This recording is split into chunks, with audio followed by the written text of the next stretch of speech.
Hello, my name is Simon Lavender. This is AmassGames. Today I'm bringing you a video called Escape Tales Low Memory. It's by Board and Dice. It's a story-driven escape game, and LockMe helped to design it.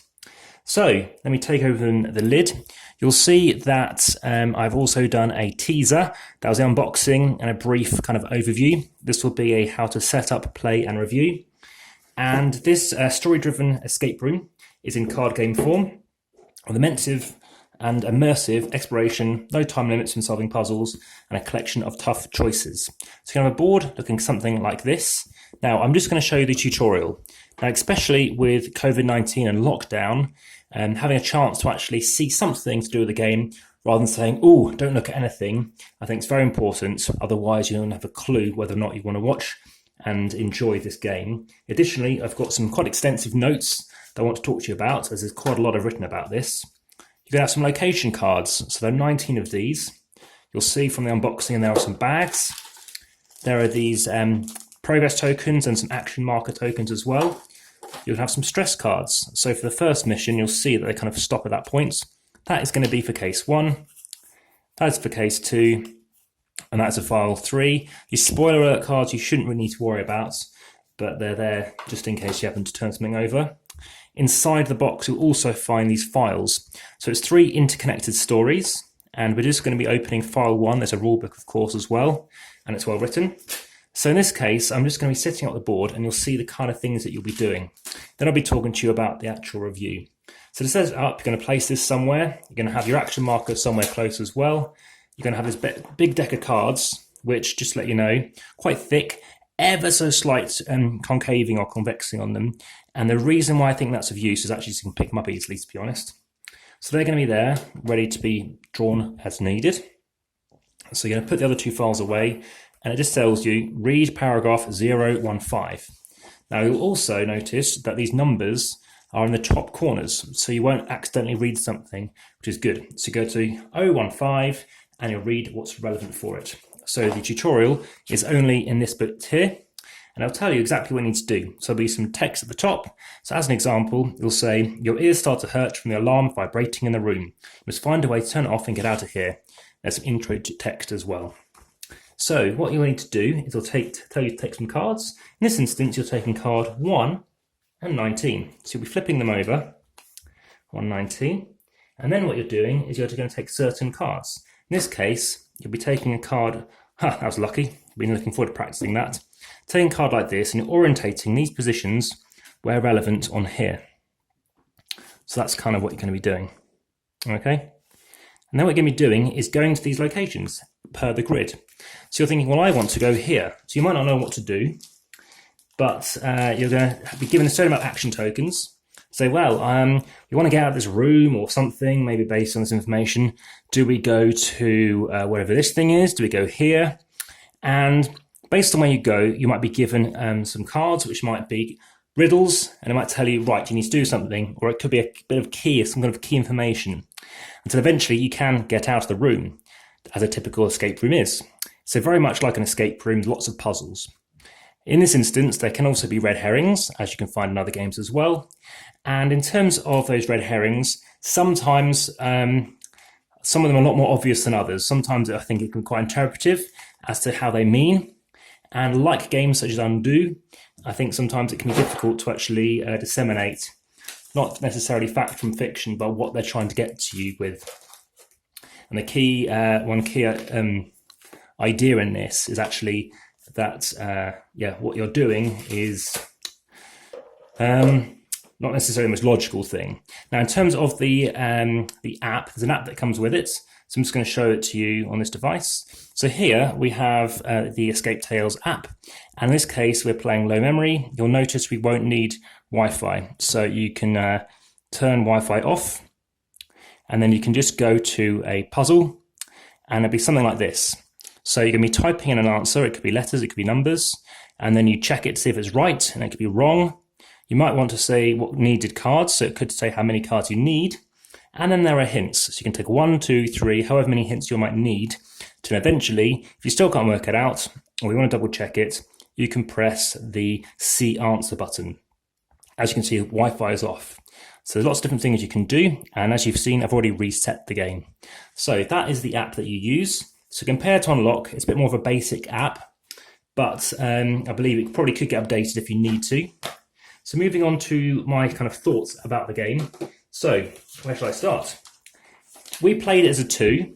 We found that 2 is fine. You can definitely play it with more or fewer people. I think based on the complexity of the puzzles, I think playing it solo or solitaire might be tricky for some people. You know, I've done lots of mental puzzles, but yeah, these were tough puzzles in my opinion. Unlike Unlock, it wasn't immediately going to be a certain answer, so you definitely need to be thinking about that. Quite mathematical. The person I played it with thought these puzzles were, and it wasn't necessarily for them being that mathematical. In terms of how solvable those are, again, there are quite a few puzzles that maybe 6 or 7, that we didn't get really, so we needed to get some hints. And even with the hints, the online forums do talk about the fact that it'd be nice if they actually had an explanation.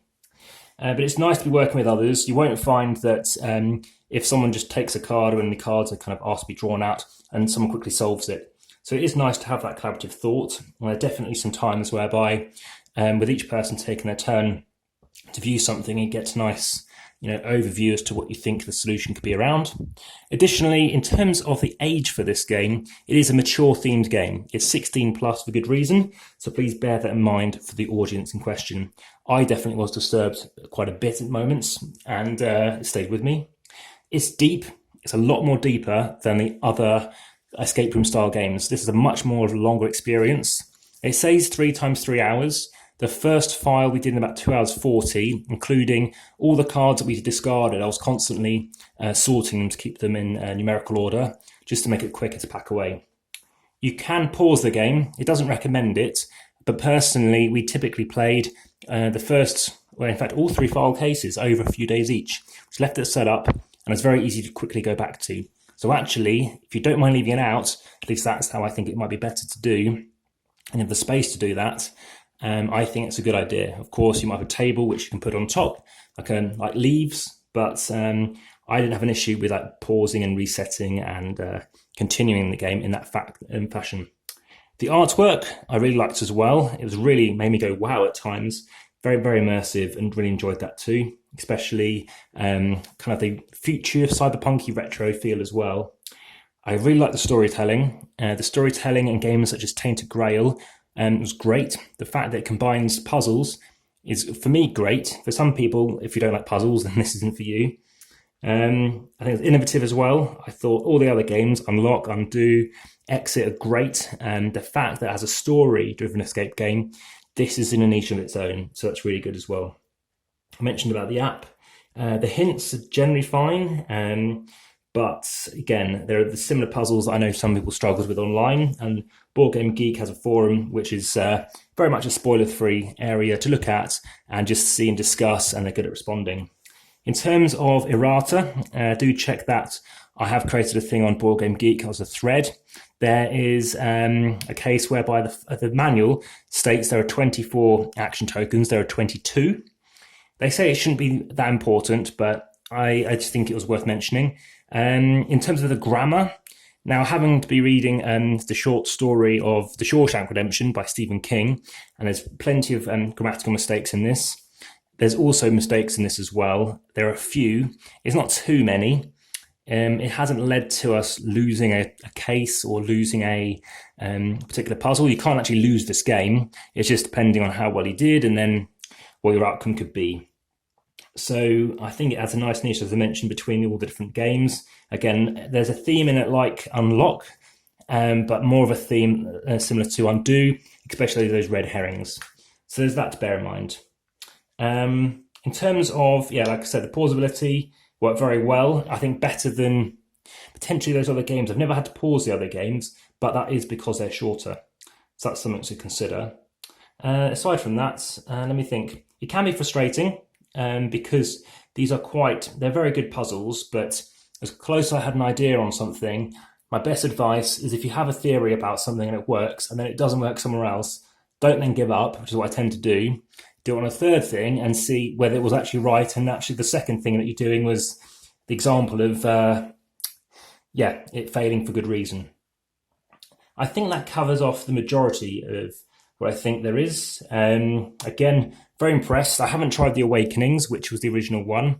And if you have played that, I've generally heard positive things. I've heard it's ranked slightly higher. This is apparently slightly more difficult, but I'm hearing mixed vibes on that one.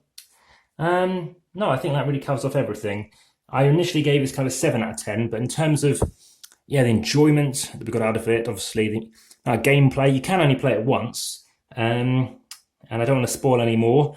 If you want to ask me anything, ask me in the comments, but also do check the description, and depending on the kind of thing that you're after, I can respond back privately, just in case you want to check anything else out.